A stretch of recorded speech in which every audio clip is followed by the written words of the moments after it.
কারো কোনো শক্তি নাই নির্বাচন বন্ধ করতে। জনগণ দেশ চাবে, কেউ বন্ধ করতে পারবে না। কোনো কিছু একটা ঘটনা ঘটলে আমরা ছবি উঠাতে যাই। রাজনীতির ব্যাপারে প্রধান উপদেষ্টা যেটা বলেছে ওর উপরে আমাদের কারো কোনো কথা নেই।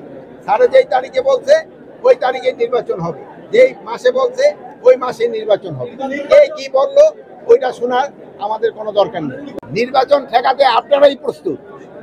নির্বাচন ঠেকাতে হলো প্রথম প্রস্তুতি দরকার হলো রাজনৈতিক পার্টিগুলি যারা নির্বাচন হবে। তারপর সবার আগে আপনি যদি বলেন যে জনগণ যেসব নির্বাচনের মুখী হয়ে যাবে কেউ এটার বাধা দিতে পারবে না।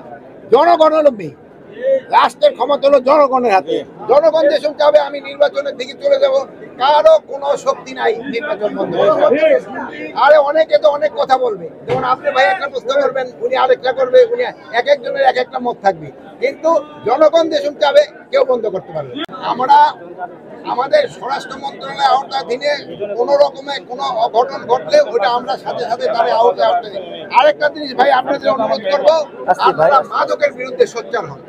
মাদকের বিরুদ্ধে আপনাদের সোচ্চার হতে হবে, যেহেতু এই মাদক কিন্তু আমাদের সমাজটাকে ধ্বংস করে দিবে আপনারা যদি সোচ্চার না হন।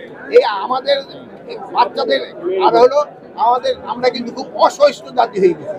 কোনো কিছু একটা ঘটনা ঘটলে আমরা ছবি উঠাতে যাই, বাট তারে প্রতিকার করি না।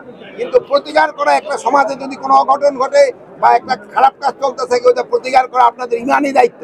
আপনারা ওটা প্রতিকার করবেন।